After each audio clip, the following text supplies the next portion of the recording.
Welcome my friends, today we are going to change the keyboard from QWERTY and AZERTY. How to quickly switch from a QWERTY keyboard to AZERTY on Windows.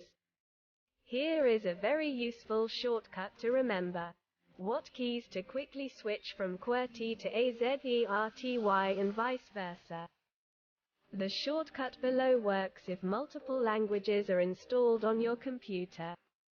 If not, you can add a language and a keyboard layout, see below, to switch from QWERTY to AZERTY.